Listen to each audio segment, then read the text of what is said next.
उत्तर प्रदेश के प्रयागराज जिले के संगम तट पर आयोजित महाकुंभ में भगदड़ के बाद मुख्यमंत्री योगी आदित्यनाथ ने मीडिया से बातचीत की। इस दौरान उन्होंने पूरे घटनाक्रम की जानकारी दी। साथ ही उन्होंने ये भी बताया कि किस तरह की व्यवस्था की गई है। सीएम योगी ने ये भी अपील की है कि लोग अफवाहों पर ध्यान ना दें। यह महाकुंभ सबका है, पुलिस प्रशासन अलर्ट मोड पर है। इसके अलावा सीएम योगी ने ये भी अपील की है कि जो श्रद्धालु जहां पर है वहीं पर स्नान करें, जरूरी नहीं कि संगम नोच पर ही आकर स्नान करें। मीडिया से बात करते हुए सीएम योगी ने कहा, 8 से 10 करोड़ श्रद्धालु संगम पर मौजूद हैं। कल 5.5 करोड़ लोगों ने स्नान किया था। ये जो भारी दबाव लोगों के कारण बना है और लोगों को संगम नोच पर जाने के कारण वहां बना हुआ है। पूरा प्रशासन मौके पर मौजूद है।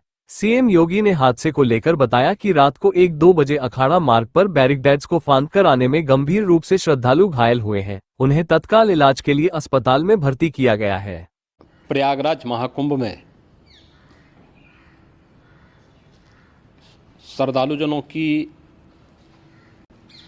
भारी भीड़ है।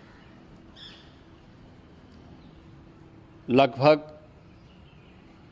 8 से 10 करोड़ श्रद्धालु इस समय प्रयागराज के अंदर मौजूद है। कल भी 5.5 करोड़ श्रद्धालुजनों ने महाकुंभ का स्नान किया था। ये जो भारी दबाव श्रद्धालुजनों के कारण और श्रद्धालुओं के संगम नोच पर जाने के कारण वहाँ पर एक बना हुआ है, लेकिन पूरा प्रशासन मौके पे वहाँ मौजूद है।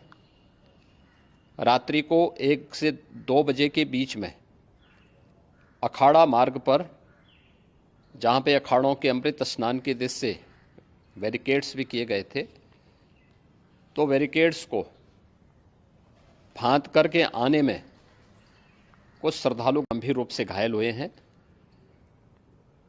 उन्हें तत्काल हॉस्पिटल में पहुंचा करके उपचार आदि की व्यवस्था उनके लिए की गई है। उनमें से कुछ श्रद्धालु गंभीर रूप से घायल हैं।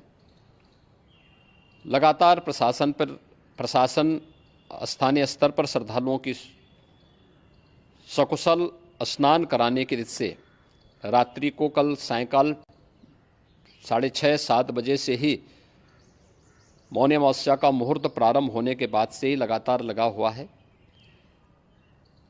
प्रयागराज में महाकुंभ में श्रद्धालुजनों के सकुशल स्नान करने, अमृत स्नान के लिए देश भर से आए हुए श्रद्धालुजनों की व्यवस्था के लिए, उनके कुशल क्षेम के लिए आदरणीय प्रधानमंत्री जी का प्रातःकाल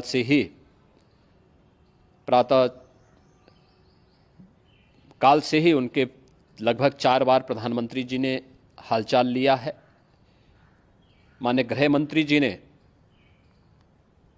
माननीय राष्ट्रीय अध्यक्ष भारतीय जनता पार्टी श्री जेपी नड्डा जी ने, माननीय गृह मंत्री श्री अमित शाह जी ने भी, और प्रदेश की माननीय राज्यपाल श्रीमती आनंदीबेन पटेल जी ने भी लगातार जानकारी लेकर के सभी के कुशल क्षेम और सकुशल स्नान कराने के बारे में निरंतर रिपोर्ट ले रहे हैं। हम लोगों की प्रातःकाल से ही श्रद्धालुजन जो भी आए हैं वे स्नान कर सकें, इसके लिए यहाँ पे उच्च स्तरीय बैठक भी चल रही है, जिसमें मुख्य सचिव भी हैं, डीजीपी हैं, प्रमुख सचिव गृह हैं, मुख्यमंत्री कार्यालय के अपर मुख्य सचिव के साथ साथ एडीजी लॉ एंड ऑर्डर के साथ साथ अन्य वरिष्ठ अधिकारीगण मौजूद हैं। प्रयागराज में हालात वर्तमान में नियंत्रण में हैं, लेकिन भीड़ का दबाव बहुत बना हुआ है। अखाड़ा परिषद से जुड़े हुए पदाधिकारियों के साथ मैंने स्वयं भी बातचीत की है।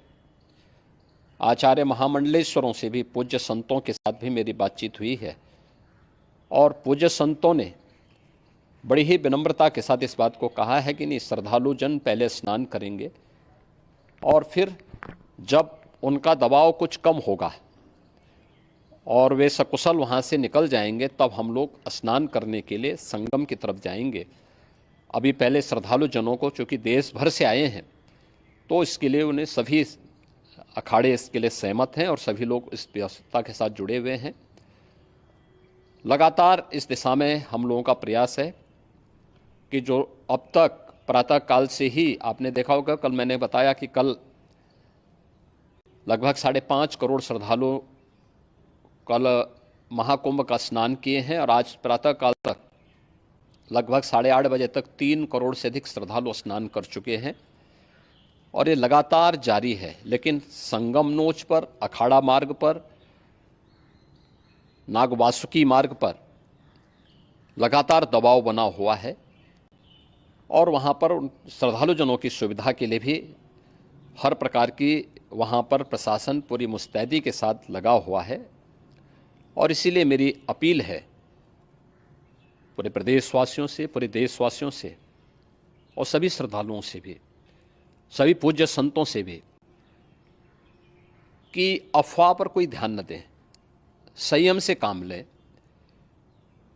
ये सब आयोजन सभी लोगों का है। प्रशासन उनकी सेवा के लिए पूरी तत्परता के साथ लगा हुआ है। खबरों के ताज़ा अपडेट के लिए चैनल को लाइक, शेयर और सब्सक्राइब करना ना भूलें।